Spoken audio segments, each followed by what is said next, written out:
Hello everyone, आज हम लोग जो है एक नया चैप्टर शुरू करने वाले हैं and that is atomic structure. Atomic structure बच्चे एक बहुत ही ज़्यादा इंपॉर्टेंट टॉपिक है। इस चैप्टर में हम एटम के बारे में सारी चीज़ें स्टडी करेंगे।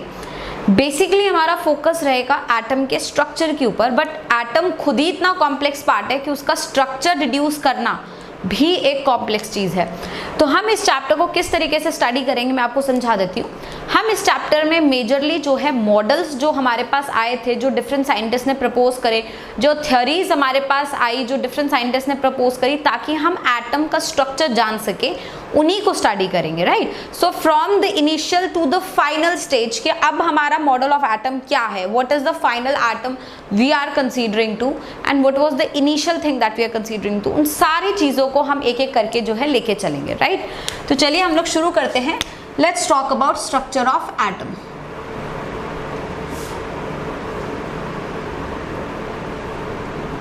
देखिए, हमें ये चीज बहुत ही ज्यादा पहले पता चल चुकी थी कि एटम एग्जिस्ट करता है। Every matter is made up of tiny small particles known as atoms.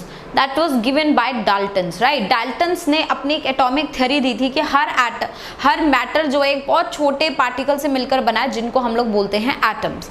But Dalton's ने एक चीज हमें और बोली थी कि एटम्स जो है इनडिविजिबल पार्टिकल ऑफ मैटर है। दैट मीन्स एटम सबसे स्मॉलेस्ट यूनिट है जिसको हम डिवाइड नहीं कर सकते। That was the Dalton's atomic theory. Dalton's atomic theory के हिसाब से हर मैटर जो है वो कहीं ना कहीं बहुत छोटी यूनिट से मिलकर बना है। वो छोटी यूनिट हमारी एटम है, और एटम जो है वो इनडिविजिबल है, उसको हम डिवाइड नहीं कर सकते। बट सबसे पहले तो हम लोग यही जानते थे कि यार यही होता है सब कुछ चीज़ें, लेकिन धीरे धीरे साइंटिस्ट ने अपनी रिसर्च करी, डिफरेंट एक्सपेरिमेंट्स करे, और डिफरेंट पहलू हमें स्ट्रक्चर ऑफ एटम के जो है नजर आए। राइट, तो सबसे पहली चीज ये डाल्टन ने जो ये स्टेटमेंट दे दी कि एटम इज इनडिविजिबल, ये चीज गलत है। Why? Because with the discoveries eventually हमें पता चला कि एटम सबसे स्मॉलेस्ट यूनिट नहीं है। एटम के अंदर और भी सब एटॉमिक पार्टिकल्स जो है एग्जिस्ट कर रहे हैं, जिनको हम लोग बोलते हैं electron, protons and neutrons. Right, तो ये सारी चीजें बाद में हमें पता चली, है ना। तो अभी ये बात आप लोगों को क्लियर है कि सबसे पहले डाल्टन ने अपनी एटॉमिक थ्योरी दी थी, बट वो गलत थी क्योंकि उसने बोल दिया था atom is indivisible. But atom can be divided further into the subatomic particles called electron, protons and neutrons. तो अभी हम लोग ये स्टार्ट करेंगे कि कैसे इलेक्ट्रॉन की डिस्कवरी हुई, कैसे प्रोटॉन की डिस्कवरी, और फिर किस तरीके से जो है एटम का स्ट्रक्चर जो है डिड्यूस करने की बात की गई। Right, so let's first start with the discovery of atom, discovery of electron.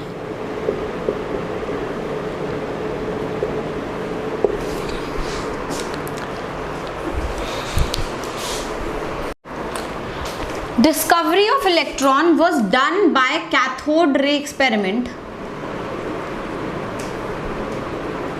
और ये एक्सपेरिमेंट बेटा किया था जे थॉमसन ने। तो J Thomson has basically done this experiment to find out electron. अब हुआ क्या था, ये अर्ली 18s की बात कर रही हूँ मैं, 1800 के आसपास ईयर्स की बात हो रही है। उस टाइम पे सबसे पहले एक साइंटिस्ट था हमारे पास, विलियम क्रुक, जिसने ये चीज पहले ही बोल दी थी कि गैसेस भी इलेक्ट्रिसिटी कंडक्ट कर सकते हैं। गैसेस को अगर हम बहुत ही लो प्रेशर और बहुत ही हाई वोल्टेज में अगर रखें, then gases also can conduct electricity. This fact was given by William Crook. ये पहले से ही पता था, एक फैक्चुअल चीज उसने बता दी थी, क्या कि gases can conduct electricity at very low pressure, very low pressure and very high voltage। बहुत ही कम प्रेशर और बहुत ही ज़्यादा वोल्टेज में गैसेस आयोनाइज होके इलेक्ट्रिसिटी कंडक्ट कर सकते हैं। राइट, तो ये फैक्ट विलियम क्रुक ने बहुत पहले ही दे रखा था, और 1800 अप्रोक्सीमेटली 1800 में, ईयर एग्जैक्टली नहीं हमें याद करने, बट समवॉट लाइक 1830s और 1838 समवॉट लाइक दैट, 1800 ईयर्स के आसपास जो है जे थॉमसन ने एक एक्सपेरिमेंट किया। जे Thomson has done an experiment, जिस एक्सपेरिमेंट को डिस्चार्ज ट्यूब एक्सपेरिमेंट भी बोला जाता है बेटा। क्या बोला जाता है? Discharge tube experiment. उसने एक एक्सपेरिमेंट किया जिसे हम लोग बोलते हैं डिस्चार्ज ट्यूब एक्सपेरिमेंट। ये एक्सपेरिमेंट क्या है पहले मैं आपको समझा देती हूँ। डिस्चार्ज ट्यूब एक्सपेरिमेंट और फर्दर हम इसे कैथोड रे एक्सपेरिमेंट भी बोलने लगे। अभी है क्या डिस्चार्ज ट्यूब एक्सपेरिमेंट, इसे समझते हैं। हम लोगों ने क्या किया, एक डिस्चार्ज ट्यूब ली इस तरीके से,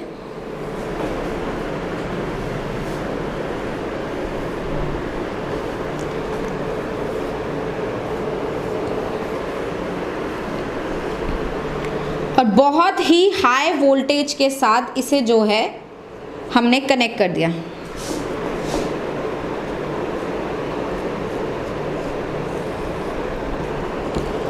high voltage somewhat around 10,000 volt के आसपास मैंने ली, काफ़ी हाई 10,000 वोल्ट के आसपास मैंने ली। ये वाला मेरा नेगेटिव टर्मिनल बन गया, ये मेरा पॉजिटिव टर्मिनल बन गया। यहाँ थोड़ा सा हमने वैक्यूम क्रिएट करने के लिए एक वैक्यूम पंप भी लगा रखा है। This is vacuum pump. इस तरीके से हमने एक एक्सपेरिमेंट, एक ट्यूब ली जिसमें मेरे पास 2 इलेक्ट्रोड्स मैंने रखे, मतलब एक मेटल सरफेसेस एक तरीके से बोल लीजिए इलेक्ट्रोड्स रखे।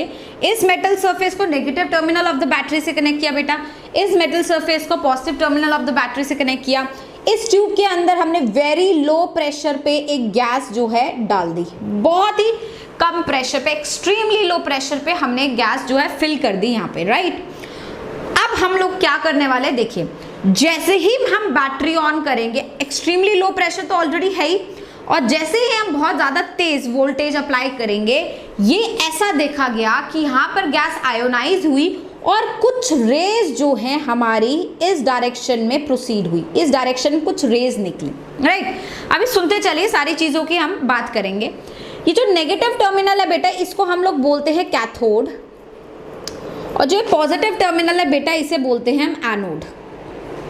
तो हमने ये बोला कि जैसे ही हमने यहाँ बैटरी लगाई और 10,000 वोल्टेज अप्लाई करी, ऐसा देखा गया कुछ स्ट्रीम ऑफ पार्टिकल्स जो हैं या स्ट्रीम ऑफ रेडिएशंस निकली टुवर्ड्स एनोड। ये रेडिएशंस निकली कहाँ से बेटा? कैथोड से, और गई कहाँ पे? एनोड की तरफ। अब ये जो लाइट थी ये इनविजिबल थी, तो जब इनविजिबल थी तो हमें दिखी कैसे? तो हमने क्या किया था, ये जो एनोड था इसमें इस एक्सपेरिमेंट में थोड़ा सा मॉडिफिकेशन किया। हमने क्या किया, इस एनोड को बेटा परफोरेटेड कर दिया, मतलब इसमें कुछ कुछ जगह हमने छेद लगा दिए। और ये जो एनोड का बैक साइड है बेटा, इस बैक साइड पे हमने एक फिल्म जो है लगा दी, जिसे हम बोलते हैं जिंक सल्फाइड की फोटोग्राफिक प्लेट। तो हमने यहाँ पे जिंक सल्फाइड की फोटोग्राफिक प्लेट लगा दी, एनोड को कर दिया परफोरेटेड, ठीक है। बस हमने ये मॉडिफिकेशन किया। अब इससे क्या हुआ, फिर से जब ये एक्सपेरिमेंट किया, अब जिंक सल्फाइड की जो फोटोग्राफिक प्लेट होती है उसके साथ जो फायदा होता है वो ये होता है कि जैसे उसमें कोई चार्ज पार्टिकल टकराता है, जैसे ही उस पर लाइट स्ट्राइक करती है वो एकदम ग्लो करता है। तो अब हमें यहाँ पे जैसे अगर जिंक सल्फाइड जहाँ पर ग्लो करेगा, हमें वहाँ से पता चल जाएगा कि यहाँ पे रेडिएशन आई है। तो फिर से हमने एक सेम एक्सपेरिमेंट किया और फिर से स्ट्रीम ऑफ रेज निकली एनोड, क्योंकि परफोरेटेड है तो एनोड के छेद से निकली और जिंक सल्फाइड पे जाके स्ट्राइक करी, और जिंक सल्फाइड पे जब वो स्ट्राइक करी तो हमारा जिंक सल्फाइड पे हमें ग्लो नजर आया, राइट। वहां पे जिंक सल्फाइड पे फ्लोरेसेंट ग्लो नजर आने लग गया। This is proven to the fact कि यहाँ से कोई रेडिएशंस निकली हैं जब हमने एक्सट्रीमली हाई वोल्टेज को जो है अप्लाई किया, राइट।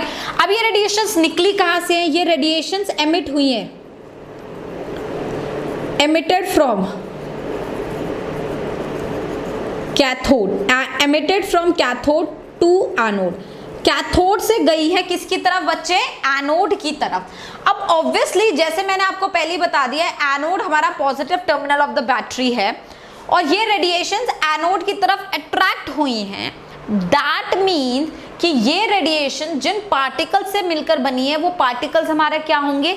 Negatively charge particle. तभी वो पार्टिकल्स पॉजिटिव टर्मिनल की तरफ क्या हो रहे हैं? अट्रैक्ट हो रहे हैं। तो दिस रेडिएशंस, इन रेडिएशंस को जो हम बोल सकते हैं कि रेडिएशन बेसिकली नेगेटिवली चार्ज्ड हैं, ये नेगेटिवली चार्ज पार्टिकल से जो है मिलकर बनी है और इन रेडिएशंस को बेटा हम लोगों ने बोल दिया कैथोड रे।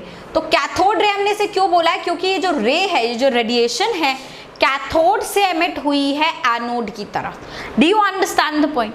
तो ये हमारा एक बेसिक सा हमने जो है एक्सपेरिमेंट किया, जिससे हमें ये पता चला कि कुछ नेगेटिवली चार्ज पार्टिकल्स भी एग्जिस्ट करे। अब आप सोचिए इसे कैसे हुआ होगा, क्योंकि आपने एक्सट्रीमली लो प्रेशर लिया है गैस का, मतलब गैस के बहुत ही कम जो है मॉलिक्यूल्स होंगे, क्योंकि आपको पता है गैस के लिए PV = nRT से आप देख लीजिए, अगर बहुत ही लो प्रेशर कर रहे हैं तो obviously number of moles of gas भी बहुत लो होगा, है ना, मतलब गैस के मॉलिक्यूल्स बहुत ही कम जो है मतलब प्रेजेंट होंगे, एक यहाँ तो एक कहीं और बहुत ही उनके अंदर काइनेटिक एनर्जी बहुत ही धीरे होगी, क्योंकि उनका प्रेशर बहुत लो। प्रेशर क्या होता है कि गैस मॉलिक्यूल जब किसी सरफेस को टकराते हैं तो यहाँ पे फोर्स जो लगाते हैं, force per unit area pressure होता है, तो प्रेशर बहुत लो है, मतलब वो बहुत धीरे से कहीं ना कहीं टकरा रहे होंगे, मतलब वो एकदम अधमरे टाइप में, एक तरीके से बोल दीजिए बहुत धीरे धीरे एक आधा पार्टिकल कोई है यहाँ पे गैस का। अब हुआ क्या है, जब आपने बैटरी अप्लाई करी है, बैटरी से इलेक्ट्रॉन्स निकले और वोल्टेज बहुत ज्यादा है, मतलब पावर बहुत ज्यादा है, तो पावर ज्यादा होने की वजह से, इतनी ज्यादा स्ट्रॉन्ग इलेक्ट्रिसिटी पास होने की वजह से गैस हमारी क्या हो रही है बेटा, आयोनाइज हो रही है। मतलब गैस के जो एटम्स है वो अपने अंदर के जो इनके जो भी एटम्स के अंदर प्रेजेंट होगा उसमें फ्रैगमेंट हो रहे हैं, समझ रहे हो, गैस आयोनाइज हो रही है, वहां पे आयंस में गैस टूटी और जो उसके अंदर से निकला एक पर्टिकुलर वो रे बन के एनोड की तरफ गया। तो इसका मतलब जो एटम है उसके अंदर कोई ना कोई एक नेगेटिव चार्ज पार्टिकल है जो स्ट्रीम ऑफ रेडिएशन की तरीके से प्रोड्यूस हो रहा है और एनोड पे जाके मतलब एनोड की तरफ अट्रैक्ट हो रहा है, और पीछे एनोड के जो मैंने फ्लोरेसेंट लाइट लगा रखी है उस पे जो प्लेट लगा रखी है उस पे स्ट्राइक करके हमें ग्लो दे रहा है। यहाँ तक आप लोगों को बात समझ आई, राइट? तो this is an evidence to the fact कि यहाँ पे कोई ना कोई एटम्स के अंदर कोई और ना कोई सब एटॉमिक पार्टिकल्स ऑब्वियसली एग्जिस्ट कर रहे हैं, और वो सब एटॉमिक पार्टिकल नेगेटिवली चार्ज हैं, रेडिएशंस की फॉर्म में कैथोड से एमिट हुए हैं एनोड की तरफ। Is that clear till now? Right. इसी एक्सपेरिमेंट को कैथोड रे एक्सपेरिमेंट या डिस्चार्ज ट्यूब एक्सपेरिमेंट भी बोला जाता है बच्चों। अब थोड़ा सा और हम इस एक्सपेरिमेंट को जो है डिटेल में समझते हैं और इस रेडिएशन के बारे में और जो खुफिया जानकारी है ना, और जो जानकारी है वो निकालते हैं। अच्छा, और क्या क्या हमें इस रेडिएशन के बारे में पता चल सकता है? अभी तक हमें बस इतना पता है कि कैथोड से निकली एनोड की तरफ गई है, नेगेटिवली चार्ज है, और इसे कैथोड रे इसलिए बोला जाता है क्योंकि ये कैथोड से निकले। That's it, we know only this. तो अब काफी सारे एक्सपेरिमेंट्स और किए गए इसकी नेचर जानने के लिए। What are the characteristics of cathode ray? तो देखते हैं कैरेक्टरिस्टिक्स ऑफ कैथोड रे में क्या क्या हम लोगों ने देखा। मैं वापस से यहाँ पर जो है एक और बार ये डिस्चार्ज ट्यूब वाला जो है एक्सपेरिमेंट बना देती हूँ, और हेडिंग हम लोग डाल देते हैं कैरेक्टरिस्टिक्स ऑफ कैथोड रे।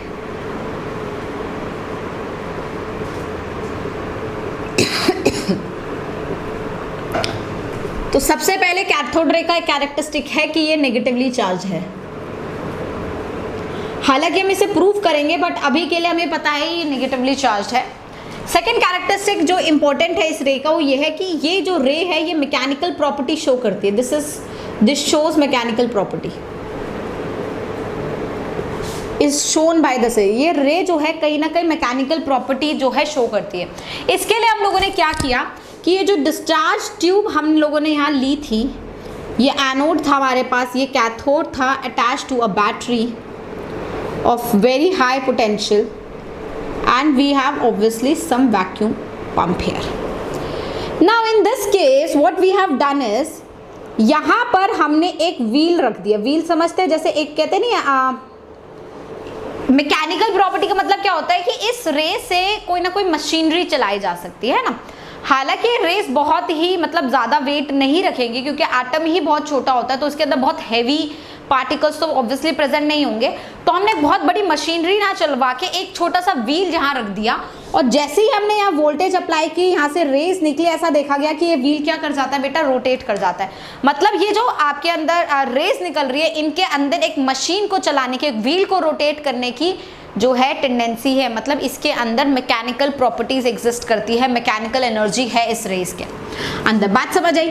नेगेटिवली चार्ज है, मैकेनिकल प्रॉपर्टी है, क्योंकि जो व्हील हम यहाँ रखेंगे, इस व्हील को ये क्या कर सकते हैं, एकदम रोटेट कर सकते हैं, स्पिन कर सकती है व्हील को। यहाँ तक क्लियर हुआ? तीसरी चीज, ये जो रे है ये हीटिंग इफेक्ट प्रोड्यूस करती है। Heating effect is produced. इसको चेक करने के लिए हम लोगों ने क्या किया, हमने यहाँ पर कुछ मेटल्स लगा दिए, 2 मेटल रॉड्स लेट्स से मैंने यहाँ लगा दिए, बहुत हल्के से पतले से मेटल्स लगाए। जैसे ये रे निकली, हमने ये मेटल्स जो है बाद में जब एक्सपेरिमेंट करने के बाद रिमूव करे तो वो मेटल्स थे वो गर्म हो चुके थे। दैट टेक्निकली मीन्स जब ये रेज निकलती हैं तो ये खूब सारी हीट जो है वो प्रोड्यूस करती हैं। तो ये भी हमें ध्यान रखना है कि यहाँ पर हीटिंग इफेक्ट जो है इन रेज की वजह से प्रोड्यूस होता है। क्लियर होगी बात। चौथा पॉइंट इस रेस के लिए जो इंपॉर्टेंट है वो ये है, apart from they have mechanical property and they show heating effect, सबसे इंपॉर्टेंट चीज है दीज रे ट्रैवल इन स्ट्रेट लाइन। ये सारी जो है स्ट्रेट लाइन में जो है ट्रैवल करती है। ऐसा क्यों हुआ?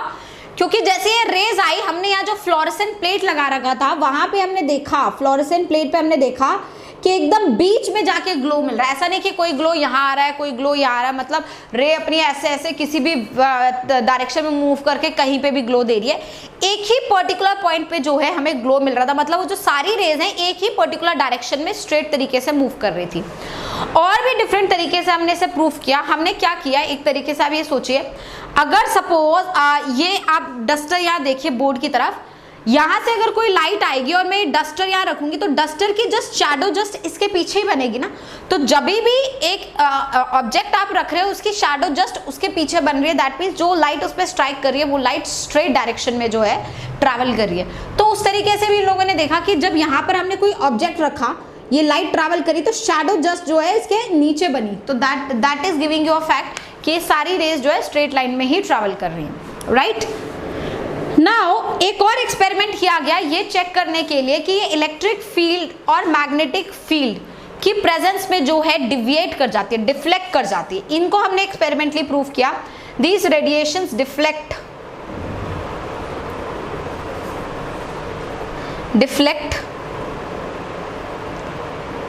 in the presence of external electric and magnetic field.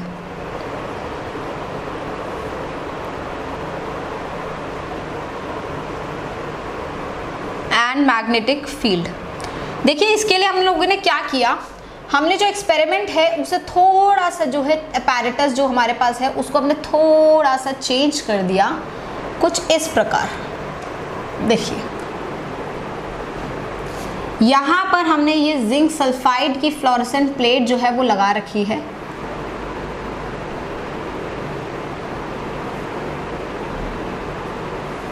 तो ये हमारे पास जिंक सल्फाइड की फ्लोरेसेंट प्लेट है। ये हमारा कैथोड है, यहाँ हमारा एनोड है और एनोड परफोरेटेड है तो एनोड पे एक होल है जैसे आप देख सकते हैं। यहाँ मैंने इन दोनों को एक बहुत स्ट्रॉन्ग बैटरी से जो है कनेक्ट कर रखा है, बहुत ही हाई वोल्टेज है। This is negative charge cathode, this is positive charge anode. और यहाँ आप देखिए मैंने इलेक्ट्रिक फील्ड जो है अप्लाई कर दी। This is an electric field, external electric field. और ये इलेक्ट्रिक फील्ड मैंने ऐसे अप्लाई करी है, ये मैंने इलेक्ट्रिक फील्ड यहाँ अप्लाई कर दी। यहाँ पे ये पॉजिटिव टर्मिनल है फील्ड का, ये नेगेटिव टर्मिनल है फील्ड का। और साथ साथ यहाँ पर मैंने एक मैग्नेट भी जो है यहाँ लगा दिया है। सी इलेक्ट्रिक फील्ड के साथ साथ एक मैग्नेट भी मैंने यहाँ लगा दिया है। बात क्लियर हुई। अब जैसे ही हम यहाँ वोल्टेज अप्लाई करते हैं यहाँ से रेडिएशंस निकलती है। इनिशियली तो ये रेडिएशन स्ट्रेट डायरेक्शन में मूव कर रही थी, लेकिन जैसे ही वो यहाँ से बाहर निकली अब वो डिविएट होने लगी। जब ये इलेक्ट्रिक फील्ड हमने अप्लाई करी तो ये रेडिएशन जो है यहाँ पर जाके कहीं ग्लो दे दी, मतलब डिफ्लेक्ट हो गई। जब इलेक्ट्रिक फील्ड नहीं थी ये रेडिएशन सामने हमें ग्लो दे रही थी, और जब मैग्नेटिक फील्ड डोमिनेट कर रही थी तो ये रेडिएशन हमें यहाँ ग्लो दे रही थी। तो मैं इसको ए पॉइंट लिख रही हूँ, इसको बी पॉइंट लिख रही हूँ और इसे सी पॉइंट लिख रही हूँ। ध्यान से समझिए क्या है और साथ साथ नोट जरूर कर लीजिए। हमारे पास रेज है, नेगेटिवली चार्ज रेज हैं जो पॉजिटिव चार्ज कैथोड की तरफ अट्रैक्ट हो रही है। जैसे ही पॉजिटिव चार्ज कैथोड को क्रॉस करती हैं वो इलेक्ट्रिक फील्ड को जो है महसूस करती हैं। इलेक्ट्रिक फील्ड इस तरीके से लगाई गई है कि ऊपर वाला पॉजिटिव टर्मिनल, नीचे वाला नेगेटिव टर्मिनल है, ठीक है। तो अगर ये इलेक्ट्रिक फील्ड और मैग्नेटिक फील्ड मैं ऑफ कर दूं, ना ही इलेक्ट्रिक फील्ड है बेटा ना ही मैग्नेटिक फील्ड है, तो जैसे हमने बोला कि raise travel in the straight line, तो वो स्ट्रेट लाइन पे जाके बी पॉइंट पे हमें क्या दे देंगे, स्पार्क दे देंगे या ग्लो दे देंगे। बट अगर मैंने इलेक्ट्रिक फील्ड अप्लाई करी, मैग्नेट्स को हटा दिया, मैग्नेट यूज नहीं किया, मैग्नेटिक फील्ड बहुत ही कम रखी मैंने, तो वो इलेक्ट्रिक फील्ड डोमिनेट होने की वजह से, क्योंकि ये नेगेटिव चार्ज है तो पॉजिटिव की तरफ जो अट्रैक्ट होंगी और इसलिए ऊपर की तरफ डिफ्लेक्ट हो जाएंगी और ए पॉइंट पे हमें ग्लो दे देंगी। और जब उल्टा मैं कर दूं कि इलेक्ट्रिक फील्ड को बहुत कम कर दूं और मैग्नेटिक फील्ड को डोमिनेट कर दूं, तो वो सी पॉइंट की तरफ ग्लो दे देंगी। तो ये सारी चीजें एक्सप्लेन मुझे कर रही है कि वो इलेक्ट्रिक और मैग्नेटिक फील्ड में डिफ्लेक्ट करती हैं, फर्स्ट। सेकेंडली ऑब्वियसली वो चार्ज पार्टिकल है, क्यों? क्योंकि इलेक्ट्रिक फील्ड जिसकी तरफ वो डिफ्लेक्ट कर रही है वो पॉजिटिव टर्मिनल है इलेक्ट्रिक फील्ड का, तो positive terminal of electric field की तरफ जो है डिफ्लेक्ट कर रही है। इसका मतलब 100% ये रेज हमारी क्या है बेटा? Negatively charge. बात क्लियर हुई? अब क्या किया, मतलब जे थॉमसन ये एक्सपेरिमेंट कर रहा है, तो जे थॉमसन ने क्या किया, ये नोटिस किया कि जब इलेक्ट्रिक फील्ड और मैग्नेटिक फील्ड दोनों नहीं है तो स्ट्रेट लाइन में ट्रैवल कर रही है। इलेक्ट्रिक फील्ड डोमिनेट कर रही है तो वो ए पॉइंट पे ग्लो दे रहा है, और अगर मैग्नेटिक फील्ड डोमिनेट कर रही है तो वो सी पॉइंट पे ग्लो दे रहा है। अब उसने कहा कि क्यों ना इलेक्ट्रिक फील्ड और मैग्नेटिक फील्ड को दोनों को सेम स्ट्रेंथ का कर दें। तो अगेन जब इलेक्ट्रिक फील्ड और मैग्नेटिक फील्ड दोनों को सेम स्ट्रेंथ का करा, मतलब दो ऑपोजिट फोर्सेस जो है एक दूसरे के साथ करने लगे। लेट्स से इलेक्ट्रिक फील्ड अपनी तरफ खींचने लगी, मैग्नेटिक फील्ड अपनी तरफ खींचने लगे, और क्योंकि दोनों इक्वल स्ट्रेंथ के, तो टग ऑफ वॉर वाली सिचुएशन है, जितना दम ये वाला लगा रहे हैं जितना दम वो लगा रहे हैं, और नेट मूवमेंट क्या हो रही है? जीरो। और तब भी मेरी लाइन जो है वो स्ट्रेट तरीके से बी पे जाके ग्लो दे रही है। तो बी पे ग्लो दो रीजन से मिलेगा, जब या इलेक्ट्रिक फील्ड मैग्नेटिक फील्ड मैंने ऑफ कर दी है, या फिर इलेक्ट्रिक फील्ड मैग्नेटिक फील्ड दोनों सेम स्ट्रेंथ की हैं। दोनों में से अगर कोई भी डोमिनेंट होगी तो उसकी तरफ जो है हमारी लाइट जो है डिवेट कर जाएगी। यहां तक बात आपको क्लियर हुई? तो जे थॉमसन ने क्या किया बेटा, by altering the value of electric field and magnetic field, he tried to calculate charge by mass ratio of the electron. He tried to calculate this. Now ये E बाय एम क्या है? E by am actually जो है वो charge by mass ratio है इस particle का, इस चार्ज पार्टिकल का, जो इस रे के अंदर जो है प्रेजेंट है। ऐसा क्यों? ऐसा इसलिए होगा बेटा क्योंकि ये जो डिफ्लेक्शन आप निकाल रहे हैं, ये डिफ्लेक्शन ऑफ कैथोड रे जो हो रही है, जो कैथोड रे और जो रेडिएशन का डिफ्लेक्शन हो रहा है, वो ऑब्वियसली डिपेंड करेगा मास ऑफ पार्टिकल पे, वो डिपेंड करेगा आपका चार्ज और पार्टिकल पे, डिफ्लेक्शन चार्ज ऑफ पार्टिकल पे भी डिपेंड करेगा, ये deflection strength of electric and magnetic field पे भी डिपेंड करेगी। ऐसा क्यों? ऑब्वियसली बेटा अगर इलेक्ट्रिक फील्ड ज्यादा होगा, मतलब पॉजिटिव चार्ज, जो ये फील्ड पॉजिटिव चार्ज लगा रहा है वो काफी स्ट्रॉन्ग है, ठीक है, और सिमिलरली यहां से जो रेडिएशंस आ रही हैं ये फिर ज्यादा डिफ्लेक्ट होंगे क्योंकि चार्ज जो है काफी स्ट्रॉन्ग है, बहुत स्ट्रॉन्ग फोर्स उसे अपनी तरफ खींच रहा है। सिमिलरली अगर मैग्नेटिक फील्ड बहुत स्ट्रॉन्ग है, सोचो बहुत ही स्ट्रॉन्ग मैग्नेट वहां रखा है, तो इवन नेल जो भी होगी वो बहुत जल्दी से आके इसकी तरफ क्या करेगी? स्ट्राइक करेगी। तो इलेक्ट्रिक फील्ड और मैग्नेटिक फील्ड अगर स्ट्रॉन्ग होंगी तो डिफ्लेक्शन ज्यादा होगी, ऑब्वियस सी बात है ना। तो deflection would be directly dependent upon the electric field and magnetic field strength, direct proportional होगा deflection.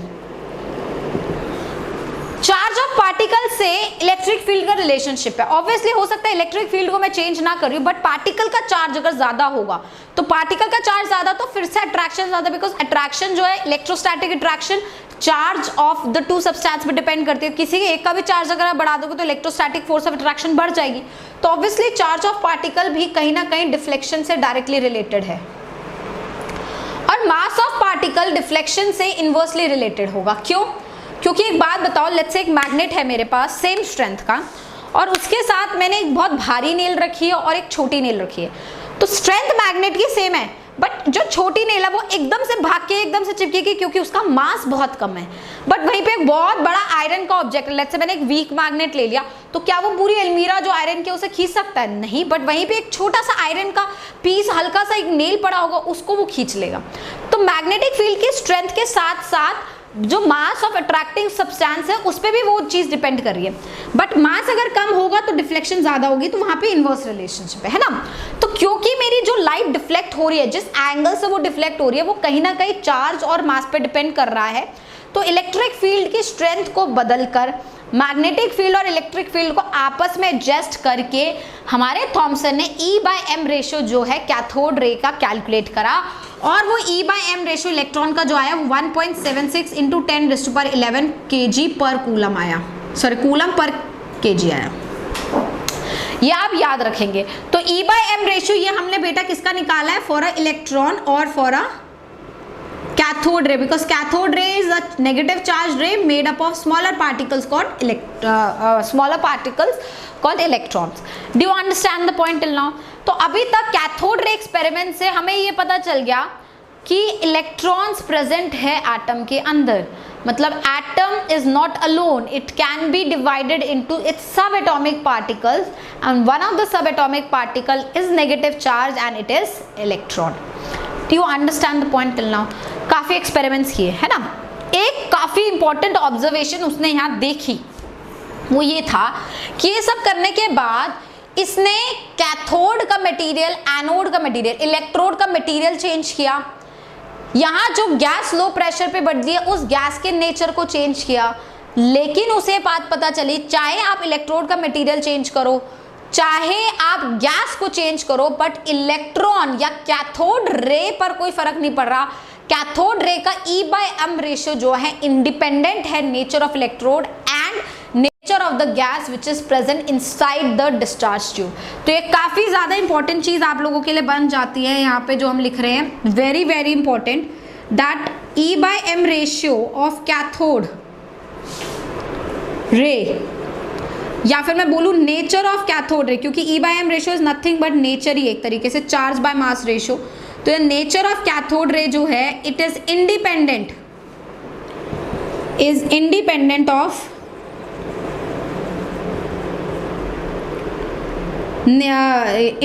Of nature of electrode and the gas which is present.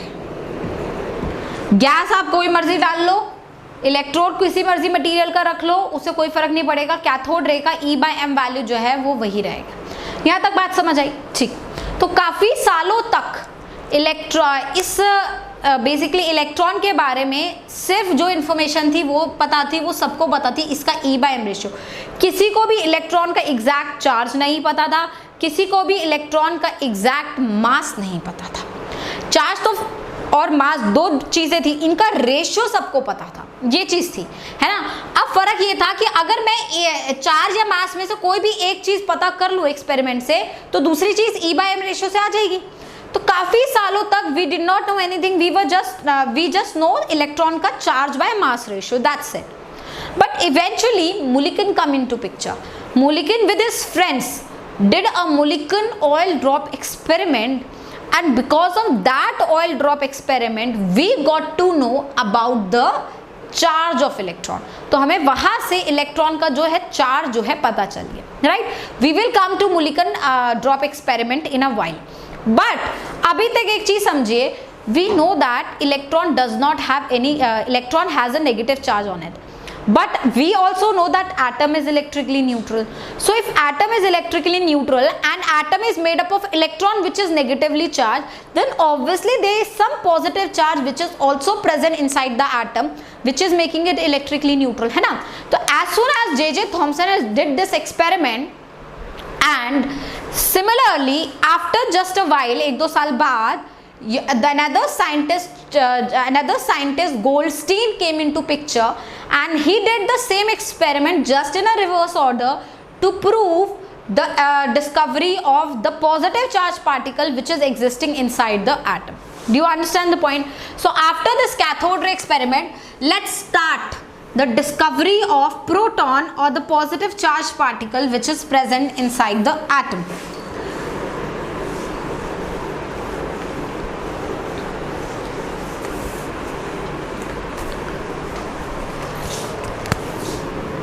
Let's talk about discovery of proton. This experiment is known as anode ray experiment,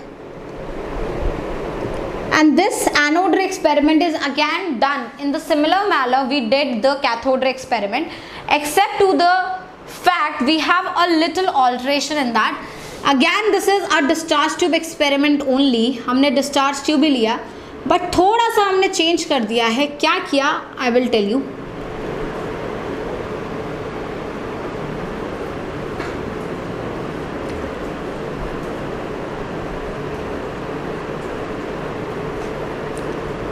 तो we have extremely low pressure gas here, right?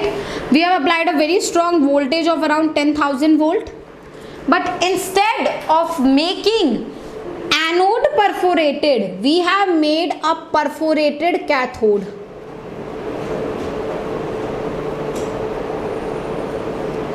Anode we have kept as it is. Instead of putting zinc sulfide behind anode, we have placed zinc sulfide here.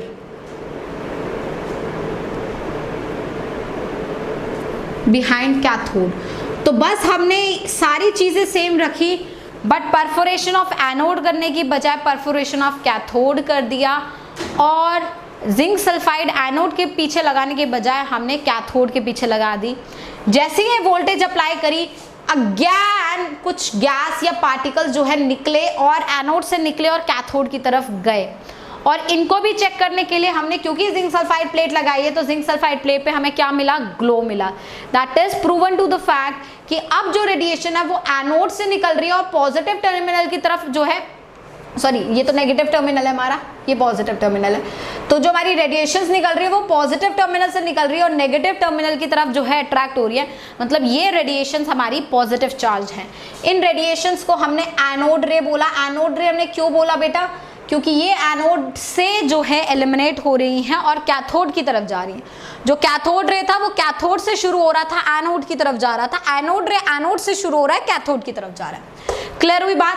ये सारे के सारे हमारे क्या है? Positively charge रे हैं। इनकी भी प्रॉपर्टीज इलेक्ट्रिक फील्ड और मैग्नेटिक फील्ड के साथ चेक करा। यहाँ पे हमने वही इलेक्ट्रिक फील्ड मैग्नेटिक फील्ड लगाई, सेम तरीके का डिफ्लेक्शन जो है हमें महसूस हुआ, क्योंकि पॉजिटिव चार्ज है तो negative terminal of electric field की तरफ जो है वो डिफ्लेक्ट हुई, राइट। और ये भी जो है एकदम स्ट्रेट लाइन में ही ट्रैवल करती हैं। इनकी भी परछाई वैसी ही बनी जैसे हमने पहले वाले केस में देखी थी। साथ में ये भी मैकेनिकल प्रॉपर्टी जो है शो करती हैं। क्यों मैकेनिकल प्रॉपर्टी शो करेंगी? क्यों? इसलिए यहाँ पे हमने व्हील रखा, वो व्हील जो है स्पिन हुआ। मतलब एग्जैक्टली सेम जो सीक्वेंस जे थॉमसन ने किया था वो सारा सीक्वेंस जो है गोल्डस्टीन ने भी किया, and Goldstein got the discovery of proton. That means overall बात ये है कि जब भी आप डिस्चार्ज ट्यूब एक्सपेरिमेंट कर रहे हैं, एनोड रे और कैथोड रे जो है दोनों ही प्रोड्यूस हो रही है। बस आप जहां जिंक सल्फाइड लगा रहे हैं आपको वो नजर आ रही है। समझ रहे हो? अगर आप जिंक सल्फाइड कैथोड के पीछे भी लगा दोगे, एनोड के पीछे भी लगा दोगे, परफोरेशन दोनों में कर दोगे, सेम एक्सपेरिमेंट करोगे, तो कैथोड के पीछे भी जो है ग्लो होगा, एनोड के पीछे भी ग्लो होगा। क्योंकि जब एक गैस आयनाइज हुई, लेट्स से हाइड्रोजन गैस है, हाइड्रोजन एटम है, हाइड्रोजन एटम अगर आयोनाइज होगा तो H+ और इलेक्ट्रॉन देगा ना, तो इलेक्ट्रॉन कैथोड रे, H+ का भागना जो है वो एनोड रे। समझ रहे हो बात को? इस तरीके से काम हो रहा है हमारा, ठीक है। तो ये इस तरीके से जो है हम यहाँ पे जो है काम कर रहे हैं। तो इसलिए एनोड रे और कैथोड रे हमेशा दोनों साथ में ही प्रोड्यूस होती हैं। हमने चेक एक एक करके किया, ठीक है। तो ये भी मैकेनिकल प्रॉपर्टी शो करती हैं। They also show deflection in the presence of external electric field and magnetic field. सारी चीजें जो है हमने एग्जैक्टली वैसे ही करी, यहाँ पे कोई गड़बड़ नहीं करा, सारी चीजें हमने यहाँ पे सेम तरीके से जो है करी। बट यहाँ जो एक इंपॉर्टेंट चीज हमें सामने नजर आई वो ये है कि एनोड रे depends upon nature of gas used and does not depend upon nature of electrode.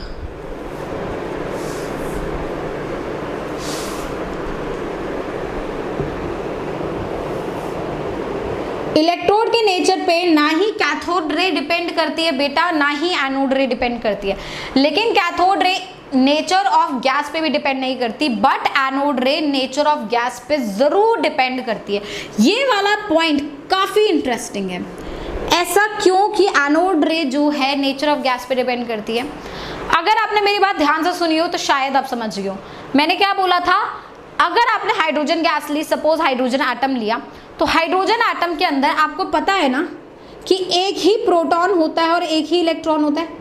जैसे ही हाइड्रोजन गैस ली, हाइड्रोजन एटम लिया लो प्रेशर्स पे, हाइड्रोजन एटम जो आयोनाइज हुआ तो इलेक्ट्रॉन निकल गया उसका H+ और एक इलेक्ट्रॉन हो गया। This electron comprises of cathode रे and this H plus has only one proton and this comprises of anode ray, है ना।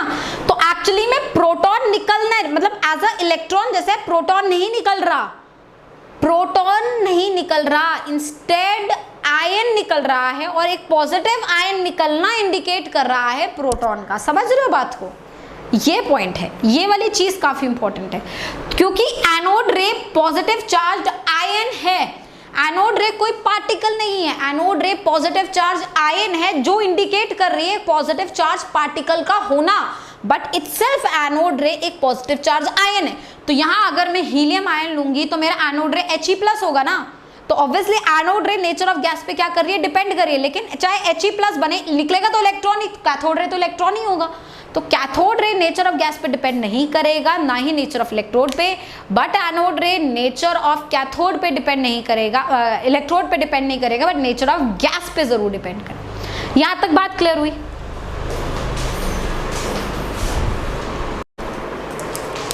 नाउ हमने यह बोला कि एनोड रे depends upon nature of gas, that means what, anode रे डिपेंड्स अपॉन का मतलब क्या है, एक्चुअली में वही का बात है, यहाँ पे E/m रेशियो की हम बात कर रहे हैं।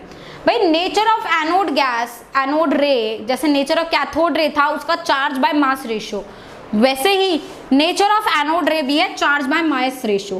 तो E/m रेशियो अगर हमने एनोड रे का या किसी प्रोटॉन का कैलकुलेट करा तो ये जो है this E/m ratio will depend upon nature of gas use.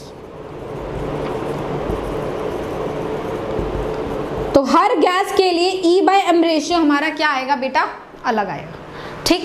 But E/m ratio अगर मैं स्पेसिफिकली हाइड्रोजन गैस के लिए बात करूं, only for hydrogen gas specifically, तो E/m रेशियो निकाला जाता है 9.58 × 10⁷ कूलम पर kg।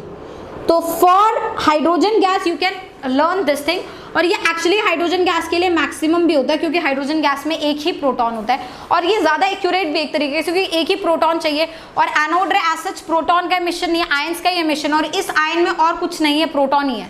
तो मैं एग्जैक्टली ये मान सकती हूँ कि this is the what exact thing we are calculating, right. इसलिए मेजरली जो एक्सपेरिमेंट है वो हाइड्रोजन गैस के साथ ही करते हैं। तो overall conclusion of the day कि कैथोड रे में जो E/m वैल्यू है 1.76 × 10⁻11 कूलम पर kg जो है वो डिपेंड करती नहीं है किसी भी चीज़ पे, ना ही नेचर ऑफ गैस पे, ना ही इलेक्ट्रोड पे, तो वो कांस्टेंट वैल्यू है। बट एनोड रे की जो वैल्यू है, E/m वैल्यू है, वो डिपेंड करती है, बट इसलिए हम लोगों ने वहाँ पे गैस जो है फिक्स्ड कर दिया, और वो गैस हम जो फिक्स कर रहे हैं वो हाइड्रोजन है। तो बाय डिफॉल्ट कभी भी प्रोटॉन का E/m वैल्यू आपसे पूछ लिया जाए और एक वैल्यू आपको आंसर देनी हो, तो आप हमेशा यही देंगे जो कि हाइड्रोजन के लिए फिक्स्ड है। तो आप हाइड्रोजन गैस के लिए हमेशा बताते हैं, क्योंकि ये इसके लिए जो है एक तरीके से कह लो मैक्सिमम है। हाइड्रोजन गैस लाइटेस्ट एलिमेंट भी है और प्रोटॉन का पूरा चार्ज वो एक्सपीरियंस करता है।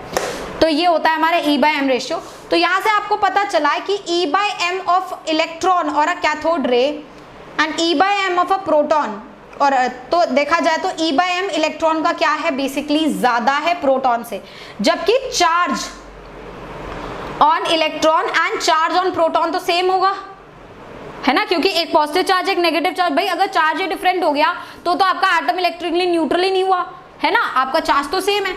तो that is evident of the fact कि मास ऑफ इलेक्ट्रॉन जो है वो काफी कम है compare to mass of proton से। तो electron is the lightest sub atomic particle known, proton का मास उससे ज्यादा ही होगा, राइट।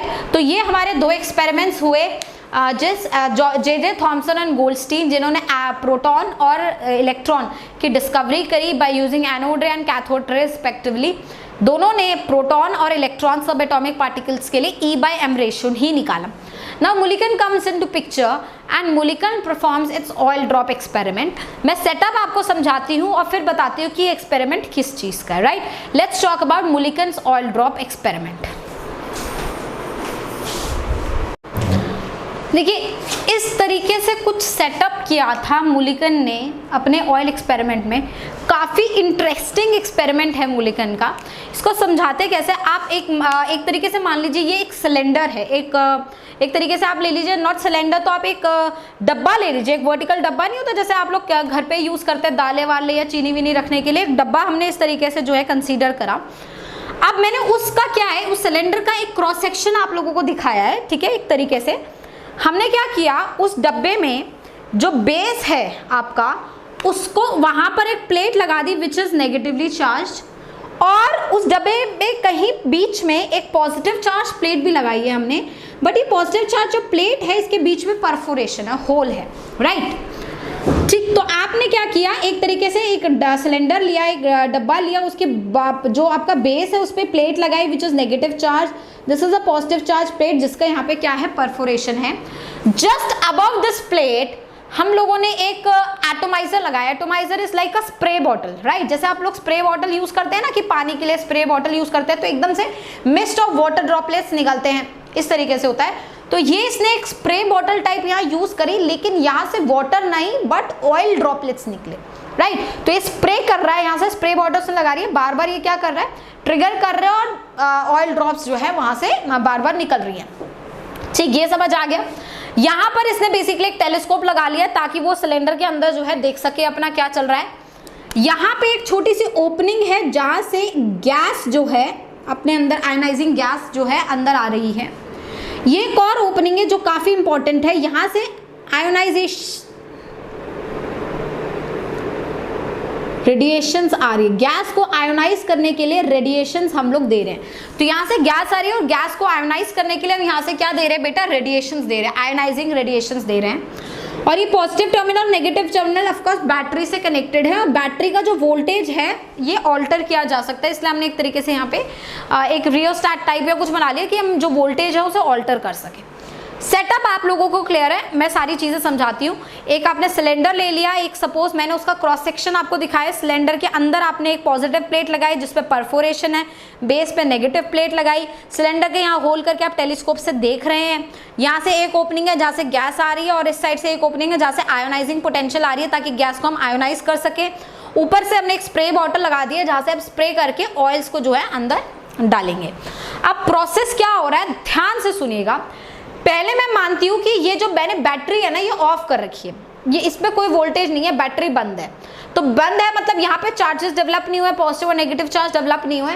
तो यहाँ से आप जो भी ऑयल ड्रॉप डालेंगे बेटा, वो सारा ऑयल ड्रॉप जो है नीचे की तरफ गिरेगा बिकॉज ऑफ ग्रेविटी, है ना। तो यहाँ से स्प्रे करोगे तो सारे ऑयल ड्रॉप्स नीचे की तरफ गिरेंगे बिकॉज ऑफ ग्रेविटी। अब थोड़ा सा समझते हैं, यहाँ से तो नीचे की तरफ ही फॉल होगा, बट जैसे ही आपने पोटेंशियल लगा दिया, मतलब बैटरी लगा दिया, एक पोटेंशियल यहाँ डेवलप हो गया, पॉजिटिव और नेगेटिव चार्जेस आ गए हैं। अब ये जो ऑयल ड्रॉपलेट्स है इनके ऊपर क्या हो रहा है, पहले ये जरा सोचिए। आप ये जो गैस यहाँ डाले हो और यहाँ आयोनाइजिंग रेडिएशन से ये गैस क्या हो रही है बेटा, आयोनाइज हो रही है। जैसे सपोज आपने हाइड्रोजन गैस या कोई भी गैस ली, वो आयोनाइज हुई तो वो अपने इलेक्ट्रॉन से इमिट करेगी। आयोनाइज होने का मतलब ये होता है ना आयंस में बदलना। आयंस में वो कब बदलेगी, जब वो अपने आप अंदर से एक इलेक्ट्रॉन निकालेगी। तो वो जो इलेक्ट्रॉन्स है इस गैस के आयोनाइज होने से इलेक्ट्रॉन्स प्रेजेंट होंगे, and these electrons will going to stuck over the oil drop. मतलब ये मेरा सपोज एक ऑयल ड्रॉप है, उसके ऊपर इलेक्ट्रॉन्स जो हैं एक तरीके से चिपक जाएंगे। समझ रहे बात को। तो हर एक ऑयल ड्रॉप जो यहाँ पर जैसे इस कैथोड से यहाँ की तरफ आ रही है, नीचे आ रही है, तो आयोनाइजिंग गैस होने की वजह से, इलेक्ट्रॉन्स प्रेजेंस होने की वजह से सारे ऑयल ड्रॉप पे जो है इलेक्ट्रॉन स्टिक हो गए होंगे। Hence all the oil drops have now become negatively charged, right. अब ये ऑयल ड्रॉप्स नेगेटिवली चार्ज है और आपके पोटेंशियल्स डेवलप है पॉजिटिव और नेगेटिव। तो क्योंकि ये ड्रॉप्स नेगेटिव चार्ज हैं तो अब दो फोर्सेस जो है ऑपरेट हो रहे हैं। एक, ये पॉजिटिव टर्मिनल इस नेगेटिव चार्ज ऑयल ड्रॉप को अपनी तरफ खींचेगा, और दूसरा ग्रेविटी इस ऑयल ड्रॉप को नीचे की तरफ खींचेगी। समझ रहे हो। तो उसने यही किया, पहले एक कम पोटेंशियल अप्लाई करके देखा ताकि ग्रेविटी डोमिनेंट रहे। तो ऑयल ड्रॉप्स जो हैं वो नीचे ही जा रही है, मतलब ग्रेविटी डोमिनेट कर रहा है। फिर मैंने पोटेंशियल और बढ़ाया तो इसके नीचे जाने की स्पीड कम हो गई क्योंकि एक अपोजिंग फोर्स ऊपर की तरफ जो पॉजिटिव प्लेट लगा वो उसे अट्रैक्ट कर रहा है, अपोज कर रहा है। फिर ऐसे एडजस्ट करते करते हमने एक ऐसा पोटेंशियल लिया कि ये इलेक्ट्रॉन ये जो आपका ऑयल ड्रॉप है वो ना ही नीचे गिर पा रहा है ना ही ऊपर जा पा रहा है, मतलब दोनों फोर्सेस क्या हो गए, बैलेंस हो गए। वो बेसिकली यहाँ से जो है नोट कर रहा है। तो वो अपना टेलीस्कोप लगा के बैठा है, किसी एक ऑयल ड्रॉप को जो है ऑब्जर्व कर रहा है, और पोटेंशियल यहाँ से बदले जा रहे हैं, पोटेंशियल बदल रहे हैं, धीरे धीरे बदल रहा है, स्पीड वो ऑयल ड्रॉप नीचे जा रहा है। और पोटेंशियल तेज करते जा रहे हैं, उसके नीचे की स्पीड जो ऑयल ड्रॉप की गिरने की धीमी होती जा रही है। एक ऐसा पोटेंशियल आया जिस पोटेंशियल पे वो ऑयल ड्रॉप नीचे ही नहीं गिर पा रहा है। क्यों? उस टाइम पे ग्रेविटी का फोर्स और जो ऊपर से अट्रैक्शन हो रहा है इस प्लेट की वजह से वो बैलेंस हो गया। उस पोटेंशियल से जैसे ही थोड़ा पोटेंशियल और बढ़ाया, मतलब ग्रेविटी की बजाय ये पॉजिटिव प्लेट का जो इलेक्ट्रोस्टैटिक अट्रैक्शन है वो डोमिनेट कर गया और ये अपोज करके ग्रेविटी को ऊपर की तरफ जाने लगा। ठीक है, तो ऐसे ही उसने काफी सारे ड्रॉप्स के साथ जो है चीजें एनालाइज करी और उसने वो पोटेंशियल मेजर करा हर ड्रॉप के लिए जिस पोटेंशियल पे ग्रेविटी और इलेक्ट्रोस्टैटिक फोर्स जो उस पे लग रहा है ड्रॉप पे वो बैलेंस हो रहा है। तो ही basically tried to measure the potential, that potential और voltage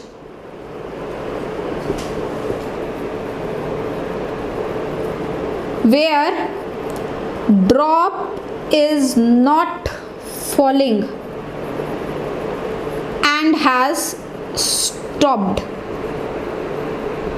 at its own position। वो अपनी पोजीशन पे रुक गई है, ना वो नीचे जा रही है ना वो ऊपर जा रही है। उसने हर ड्रॉप के लिए जो है ये सारी चीजें करी।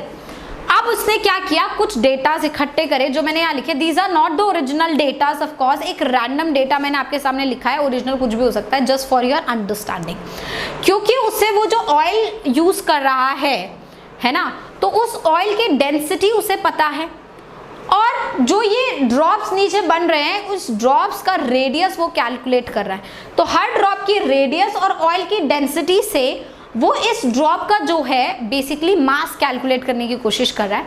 तो लेट्स से आपको हर ड्रॉप का कुछ मास उसके पास आया है यहाँ पे, ठीक है। अब यूनिट्स डिपेंड करती है आर और डी के, मैंने कुछ रैंडम वैल्यूज ऐसे लिख दिया आपके सामने।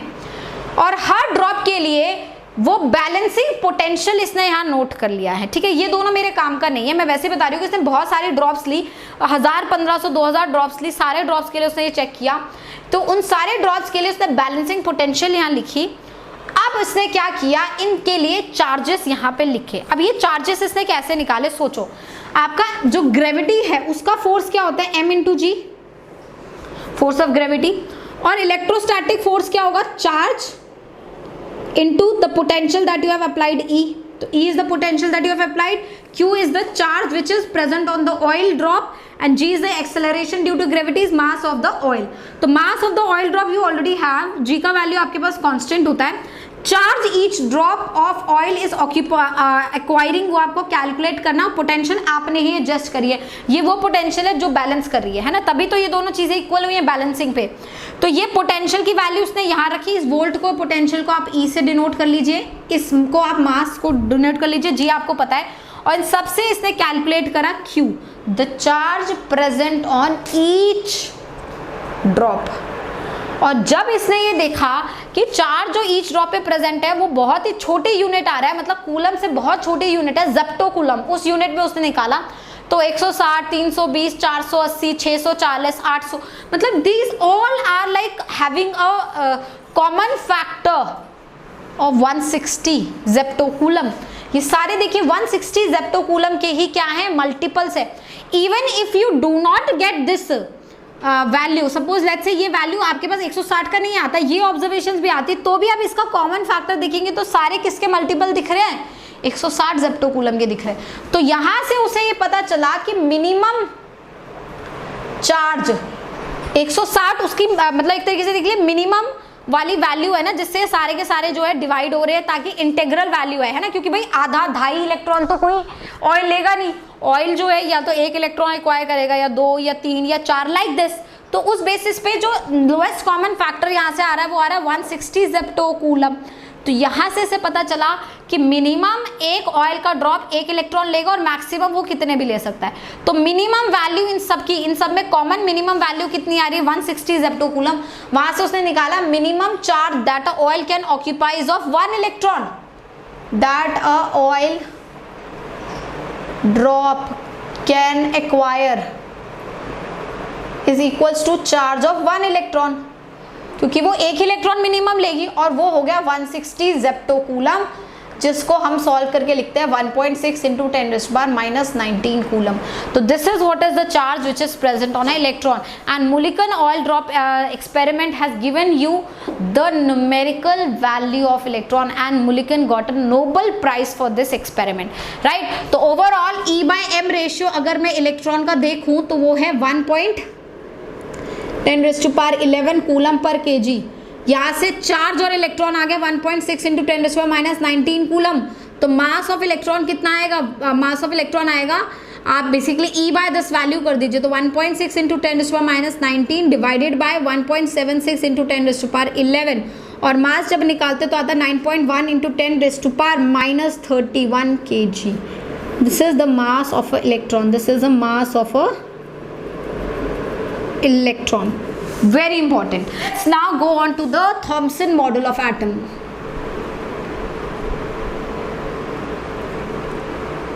थॉमसन ने अपना मॉडल ऑफ एटम जो है बेटा काफ़ी पहले ही दे दिया था, मतलब 18 में ही दे दिया था, समवॉट अराउंड 1878 ईयर्स के आसपास ही दे दिया था। मतलब उसने जो है चार्ज और इलेक्ट्रॉन और ये सारे एक्सपेरिमेंट जो किए गए इनका भी वेट नहीं किया। उसको जैसे ही पता चला इलेक्ट्रॉन होता है, मतलब इसने मान लिया कि पॉजिटिव चार्ज पार्टिकल भी होता है, ऑब्वियसली होगा ही क्योंकि एटम इलेक्ट्रिकली न्यूट्रल है, चाहे वो डिस्कवर हो या ना हो, चाहे इलेक्ट्रॉन का चार्ज हमें पता हो या ना हो, वो सब हमें नहीं पता था, लेकिन उसने मॉडल ऑफ एटम जो है बड़ी जल्दबाजी में दे दिया था।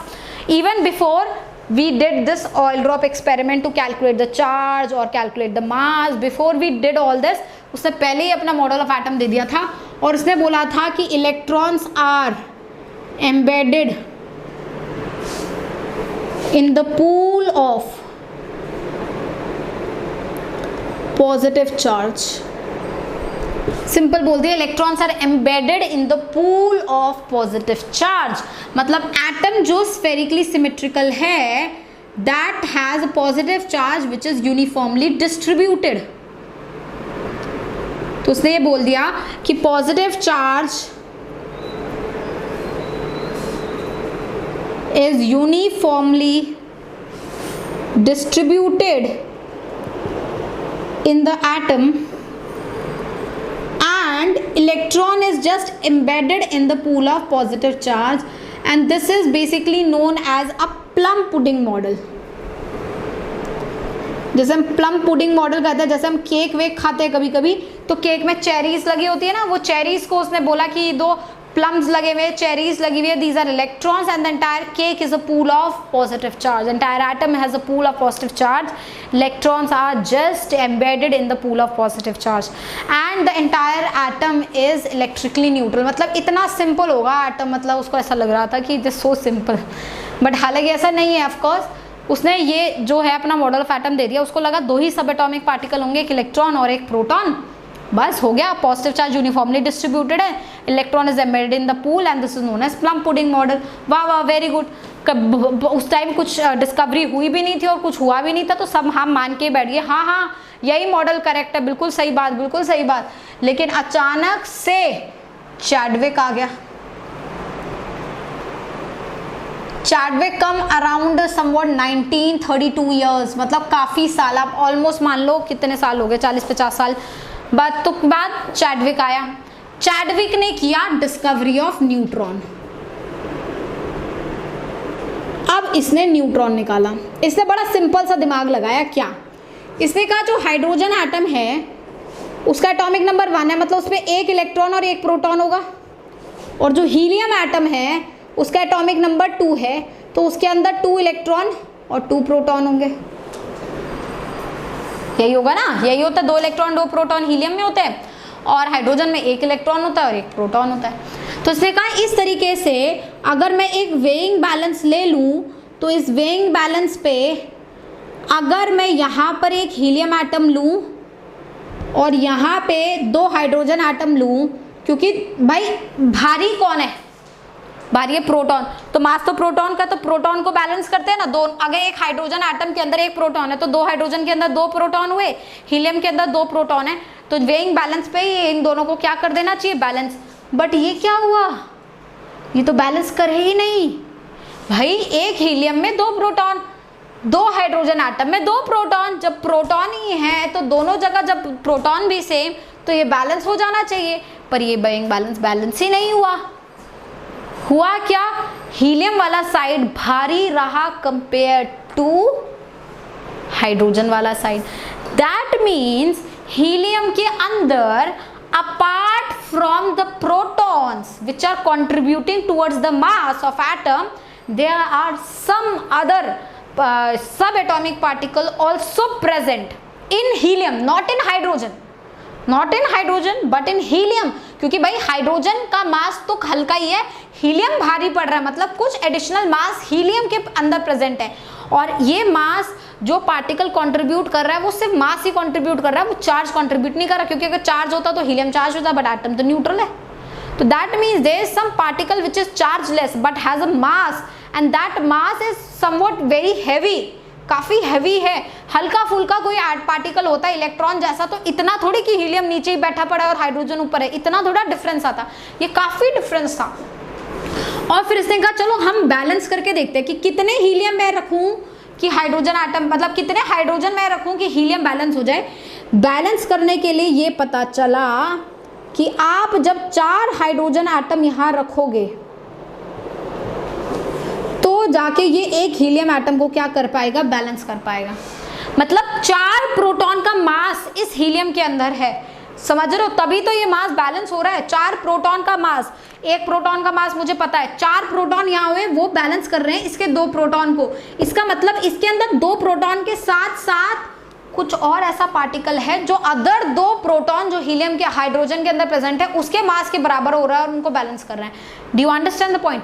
तो उसने तुरंत एक एक्सपेरिमेंट किया। उसने क्या किया, मेटल स्ट्रिप्स ली, और मेटल स्ट्रिप किसके लिए जरा ध्यान दीजिएगा, लिथियम बेरिलियम, क्योंकि लिथियम हाइड्रोजन हीलियम, लिथियम का एटॉमिक नंबर 3 होता है पर मास नंबर जो है 7 होता है, मतलब डबल ना होके एक ज्यादा होता है। बेरिलियम का भी ये 4 होता है और ये 9 होता है, मतलब ये एलिमेंट्स लिए जिसका mass number exactly atomic number के डबल है, समझ रहे हैं? तो मास नंबर डबल ना होके एक ज्यादा है वो एलिमेंट्स लिए, जिसका डबल है वो वाले नहीं लिए। तो लिथियम लिया, ऐसे बेरिलियम लिया, वैसे ही बोरॉन भी ले सकते हैं क्योंकि 5 होता है और मास नंबर 11 होता है। तो ऐसे लिए जिनका मास नंबर जो है आपके डबल नहीं है एटॉमिक नंबर का, उससे एक ज्यादा है, और इन पे इसने स्ट्राइक करी alpha rays. Now what are alpha rays? Alpha rays बेटा जो होती हैं वो हीलियम न्यूक्लियस होता है, we call them as helium nucleus. इसका मतलब क्या है, ये basically helium +2 charge, doubly charge rays होती है, और हीलियम का एटॉमिक नंबर 2 होता है, मास नंबर 4 होता है ना, तो ये basically atomic number mass number ये है, बट इसके अंदर जो भी दोनों इलेक्ट्रॉन है वो दोनों इलेक्ट्रॉन मैंने निकाल लिए हैं, तो इसके अंदर सिर्फ 2 प्रोटॉन ही प्रेजेंट है। तो that is why these alpha particles are known as helium nucleus. इनको मैंने इस पर स्ट्राइक किया, और जैसे यहाँ से स्ट्राइक किया कुछ रेडिएशंस यहाँ से निकली। इन रेडिएशंस को जब इसने एनालाइज किया तो इसे पता चला they do not have charge, they are chargeless but have mass. इनमें चार्ज नहीं है क्योंकि इलेक्ट्रिक फील्ड मैग्नेटिक फील्ड से डिफ्लेक्ट नहीं हो रही है, तो इनके अंदर चार्ज नहीं है, बट मास है इनके अंदर, ये मास को कंट्रीब्यूट कर रहे हैं। और तुरंत मास चेक करने के लिए इसने यहां पर एक पैराफिन फॉइल लिया, और जैसे ये रेडिएशन पैराफिन पे स्ट्राइक करी, पैराफिन से प्रोटॉन्स निकलने लग गए। तो एक बात सोचो, अभी तक electrons and protons were the only 2 things which are present in a atom. तो पैराफिन के भी फॉइल में जो एटम्स है उसके अंदर इलेक्ट्रॉन और प्रोटॉन ही होंगे। ऑब्वियस सी बात है, अगर एक लॉजिक लगाते हैं कि भाई 2 बंदे खड़े हैं, एक पतला और एक बहुत मोटा वाला, मेरे को ना दोनों को गिराना है, तो पतले वाला बहुत ही पतला, मुझसे भी बहुत पतला, तो मैं इसको हल्का सा एकदम ऐसे झटका दूंगी तो वो तो गिर जाएगा। बट अगर मैं मोटे वाले को हिलाना चाहूंगी तो मैं नहीं हिला पाऊंगी उसे, क्योंकि वो बहुत बड़ी बल्कि है काफी ज्यादा। और मेरे एटम में 2 ही चीजें, इलेक्ट्रॉन और प्रोटॉन। इलेक्ट्रॉन तो ऑब्वियसली निकले ही होंगे, बट प्रोटॉन वो द हेवीएस्ट वी नो, क्योंकि प्रोटॉन का मास इलेक्ट्रॉन से ज्यादा है, तो for us proton was the heaviest. और ये इतने हैं कि ये प्रोटॉन को बाहर निकाल पा रहे हैं, तो इसका मतलब इनका मास या तो प्रोटॉन से ज्यादा है या फिर प्रोटॉन के बराबर है। प्रोटॉन से कम तो नहीं हो सकता, क्योंकि अगर प्रोटॉन से मास कम होगा तो वो कितना मर्जी प्रोटॉन को स्ट्राइक कर ले, प्रोटॉन को बाहर नहीं निकाल पाएंगे। बट इन्होंने अपने एनर्जी इधर दी और ये प्रोटॉन को बाहर निकाल दी, मतलब या तो इनका मास इनफ है प्रोटॉन जितना या उससे ज्यादा है। बट क्योंकि यहाँ मुझे पता चला था कि 2 प्रोटॉन का मास इसको बैलेंस कर रहा है, तो उन्होंने कैलकुलेशंस करी और ये निकाला कि जो आपका इसके अंदर एक एक्स्ट्रा पार्टिकल प्रेजेंट है वो है हमारा न्यूट्रॉन, जो कि जिसका अगर चार्ज देखें तो वो 0 होता है, बट अगर मास देखें तो अप्रॉक्सीमेटली सेम होता है मास ऑफ प्रोटॉन के जैसे। Mass of neutron is approximately same as mass of proton, और इनका मास अगर मैं न्यूट्रॉन का देखूं तो वही हो गया जो हमने मास ऑफ न्यूट्रॉन लिखा, 1.627 इंटू 10⁻⁻27 kg, राइट। तो यहाँ से हमारे न्यूट्रॉन्स की भी जो है डिस्कवरी हो गई। तो इसका मतलब एक बार जब न्यूट्रॉन्स आ गए तो थॉमसन के मॉडल में तो न्यूट्रॉन को रखने की कोई जगह नहीं है, इस वजह से थॉमसन के मॉडल को मुझे क्रिटिसाइज करना पड़ेगा। भाई ऑब्वियसली अभी रदरफोर्ड भी आएगा, तुम लोगों ने पहले भी पढ़ रखा है, रदरफोर्ड भी क्रिटिसाइज करेगा, लेकिन चैडविक की न्यूट्रॉन की डिस्कवरी इनफ थी इस थॉमसन मॉडल को क्रिटिसाइज करने के लिए कि ये मॉडल जो है सही नहीं है। बात क्लियर हुई?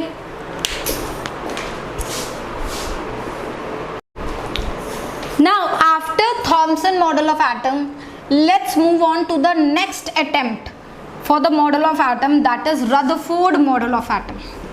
Let's talk about Rutherford model of atom.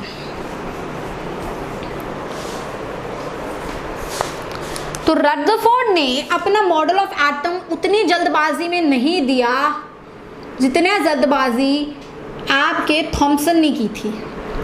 Thomson ने तो बहुत ही जल्दबाजी करी, बट रदरफोर्ड ने नहीं करी। थॉमसन ने एक एक्सपेरिमेंट किया, जे थॉमसन ने, वो वाला आपका डिस्कवरी ऑफ इलेक्ट्रॉन को, और वो अपने आप को चैम्प समझने लगे। उसने कहा मैंने इलेक्ट्रॉन डिस्कवर कर लिया, अब मैं मॉडल बता सकता हूँ। उसने कोई भी एक्सपेरिमेंट एटम के स्ट्रक्चर को डिस्क्राइब करने के लिए नहीं किया। ये वैसे आप लोगों को भी एक शिक्षा दे रहे हैं कि एक आधा चैप्टर अच्छे से करके एकदम चैम्प नहीं बनना है, आपका प्रोग्रेसिंग हमेशा जो प्रोग्रेस वाला ग्राफ है वो ऊपर ही जाना चाहिए। And you have to, even though you are very good, even though you are excellent, आप कितना भी अच्छा क्यों ना कर रहे हैं, बट आपको और बेहतर करना है, और कर्म पे विश्वास रखना है, दिमागी ख्वाबी ख्यालों में नहीं रहना कि बिना एक्सपेरिमेंट करे मॉडल देते जा रहे हैं। भैया एक्सपेरिमेंट करो and then you will get something good of course. तो रदरफोर्ड का मॉडल जो है वो डिपेंड करता है उसकी ऑब्जर्वेशन, गोल्ड फॉइल एक्सपेरिमेंट जो है उसने किया था उसके ऊपर डिपेंड करती है। तो रदरफोर्ड ने क्या किया था, एक थिन गोल्ड फॉइल लिया था,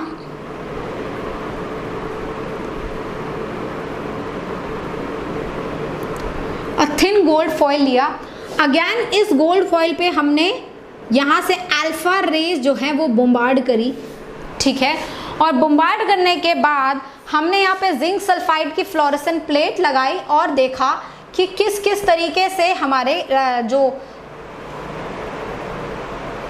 एटम्स हैं वो अल्फा रेज का उन पे क्या इफेक्ट पड़ रहा है, और यहाँ पे जो रेडिएशंस आ रही हैं वो किस किस तरीके से जो है ग्लो दे रही हैं। अब उसने जिंक सल्फाइड का जो ये प्लेट है ये इसने बेसिकली पूरी जगह लगाई थी, इट्स नॉट पूरी जगह फ्लोरेसेंट थी, और उस पूरे फ्लोरेसेंट के अंदर ही वो जो है अपना एक्सपेरिमेंट कर रहा था। सारी जगह थी, आगे पीछे दाएं बाएं, कि अगर कोई भी रिकॉइल हो रहा है, कुछ भी हो रहा है तो वो हमें समझ आए। नाउ अल्फा रेज तो हमें पता है क्या है, they are helium nucleus, doubly charge rays हैं, और इनको हम लोग बोलते हैं हीलियम न्यूक्लियस। और ये हमने लिया हीलियम 2 4 और 2+, these are what alpha rays, तो डबल चार्ज है इनके ऊपर। गोल्ड फॉइल मैंने लिया और ऐसा देखा कि जब मैंने इनके ऊपर अल्फा रेज बम्बार्ड करी तो बहुत सारी अल्फा रेज तो बेटा स्ट्रेट अवे पास कर गई विदाउट एनी डिफ्लेक्शन।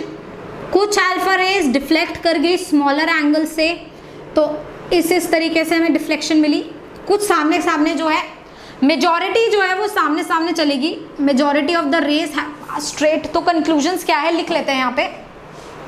तो यहाँ से जो उसने ऑब्जर्व किया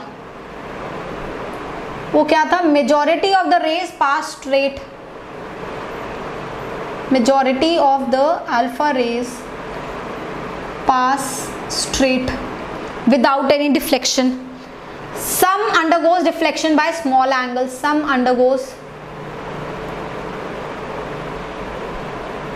deflection by small angle.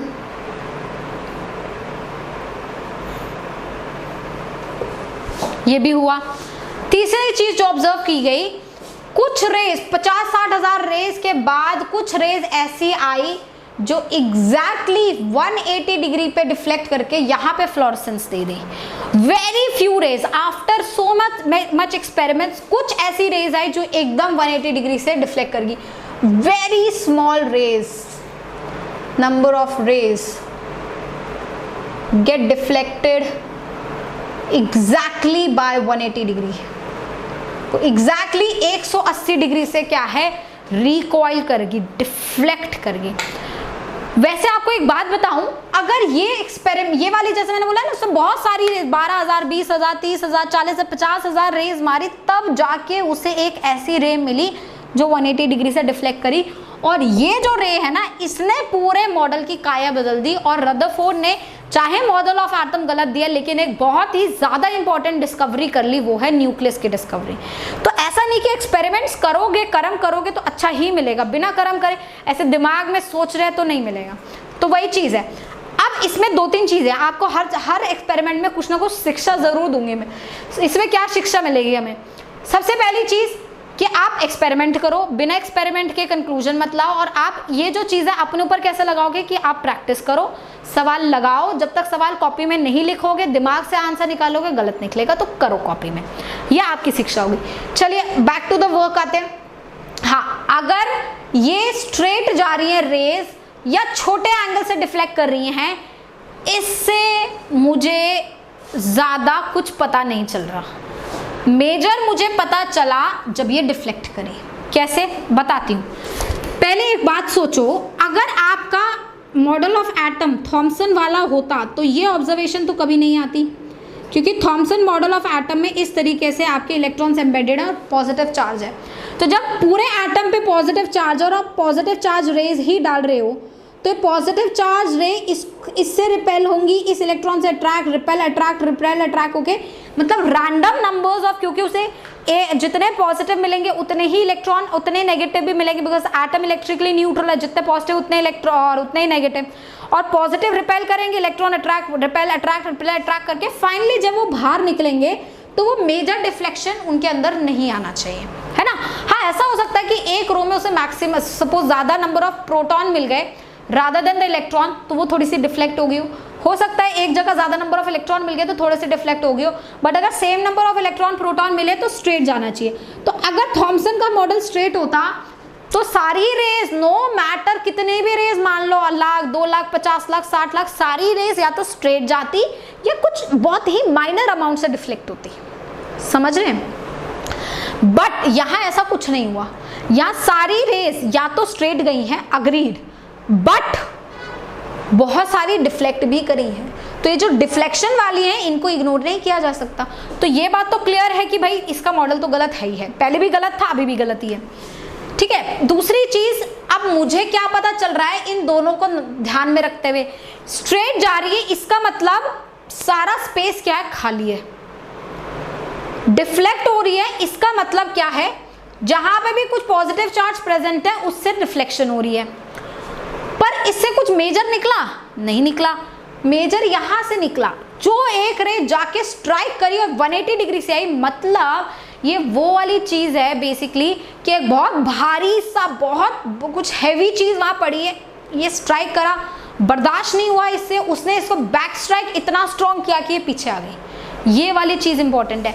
इसका मतलब सीधी सी बात है, रेस का स्ट्रेट जाना मतलब खाली जगह, रेस का डिफ्लेक्ट होना मतलब उस भारी जगह के अगल बगल से निकलना, और रेस का 120 से आना मतलब वो रे एकदम स्ट्राइक करी होगी वो भारी जगह के सेंटर में। और उसने बोला कि ये जो मेरा एटम है इसका जो भारी वाला जगह है वो न्यूक्लियस है, मतलब इसके जो सारे पॉजिटिव चार्ज है, क्योंकि पॉजिटिव चार्ज ही भारी है, प्रोटॉन्स भारी हैं, न्यूट्रॉन्स भारी हैं, तो ये जो सारी भारी चीजें हैं ये एक ही जगह जाके जो है कॉन्सेंट्रेट हो गई हैं, ये इधर उधर फैली नहीं है, ये कॉन्सेंट्रेट हो गई हैं। और उसने डिस्कवर कर दिया किसको, न्यूक्लियस को। तो nucleus contains all the protons and which are present neutrons in it. तो protons and neutrons are present in the nucleus, therefore they are also known as nucleons। इनको न्यूक्लियॉन्स भी बोलते हैं, protons plus neutrons are also known as nucleons. तो ये सब यहाँ से प्रेजेंट है।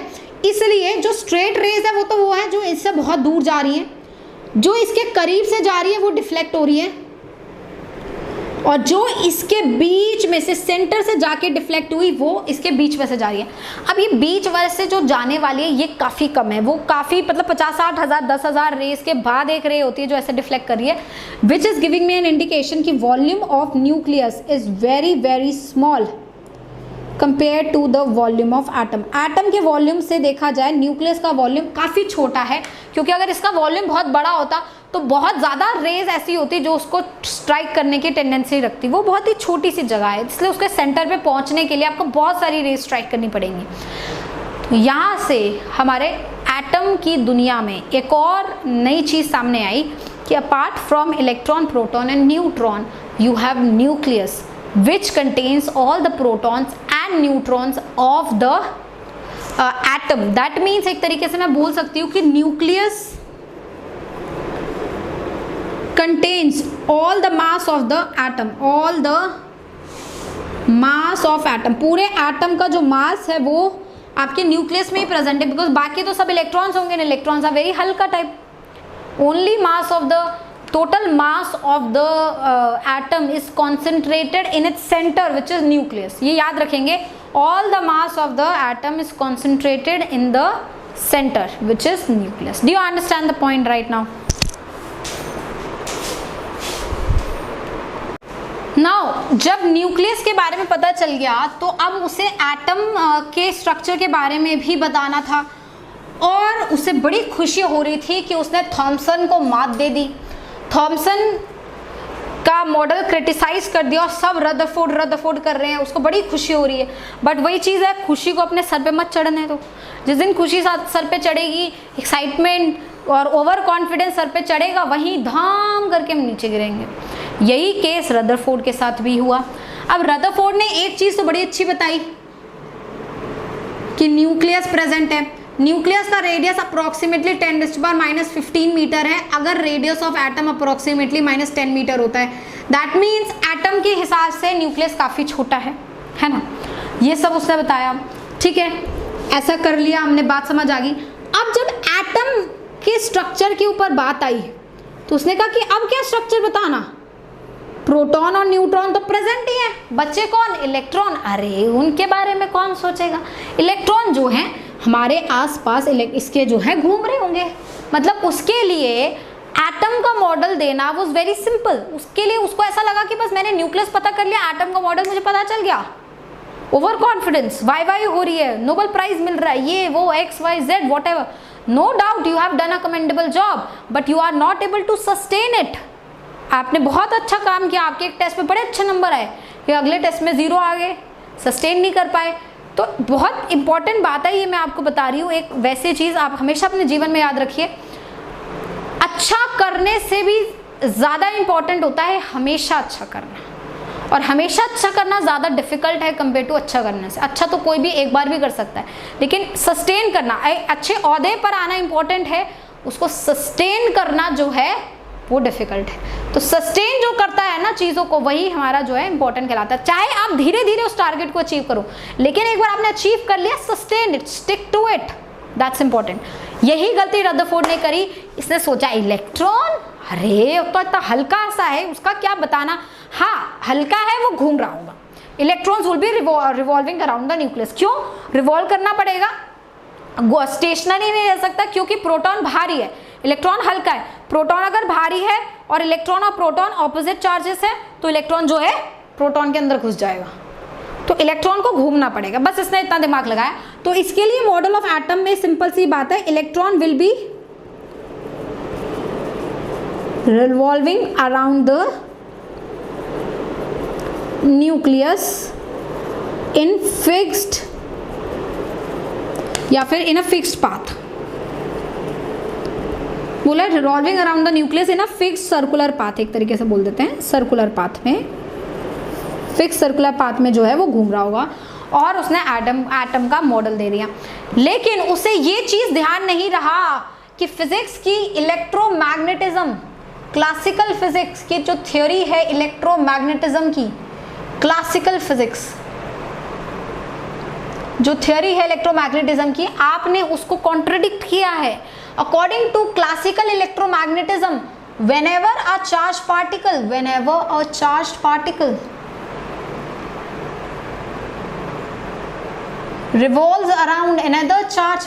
revolves around another charged particle,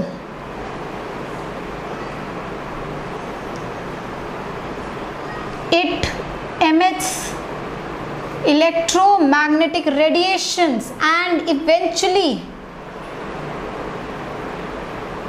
its energy, मतलब क्लासिक यहाँ तक लिख लो कि इस क्लासिकल थ्योरी ऑफ इलेक्ट्रोमैग्नेटिज्म के हिसाब से अगर एक चार्ज पार्टिकल दूसरे चार्ज पार्टिकल के आसपास घूमेगा तो वो इलेक्ट्रोमैग्नेटिक रेडिएशंस को एमिट करेगा। अब रेडिएशंस को एमिट करना मतलब radiations of what, energy, only energy का सोर्स है। तो अगर इलेक्ट्रॉन इसके आसपास घूमेगा तो ये जो है एमिट करेगा इलेक्ट्रोमैग्नेटिक रेडिएशन को, और इस वजह से इलेक्ट्रॉन की एनर्जी जो है वो डिक्रीज करेगी और इवेंचुअली इलेक्ट्रॉन जाके एक दिन थक के हार के न्यूक्लियस के अंदर गिर जाएगा। और अगर ऐसा हुआ एटम अनस्टेबल हो जाएगा, स्टेबिलिटी ऑफ एटम जो है वो डिसअपियर हो जाएगी, वो खत्म हो जाएगी। तो फिर कैसे आपका मॉडल सही हुआ? बस यही गलती हो गई। उसको लगा कि चीज़ें बहुत आसान है, तुरंत एटम का मॉडल बता दो, क्योंकि उस टाइम तो ये हो रहा था कि जो एटम का मॉडल बताएगा उसे तो एकदम बहुत ही बढ़िया साइंटिस्ट नोबेल प्राइज और पता नहीं क्या क्या पुरस्कार दे देंगे।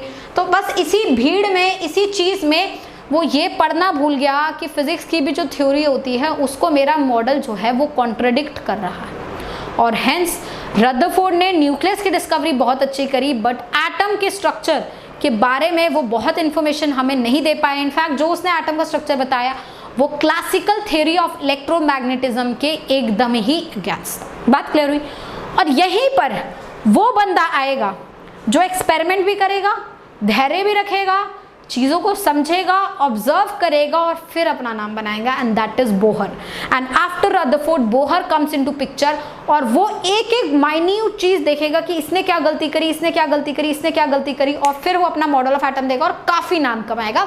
We will be talking about Bohr's model of atom in the next class. बात क्लियर हुई?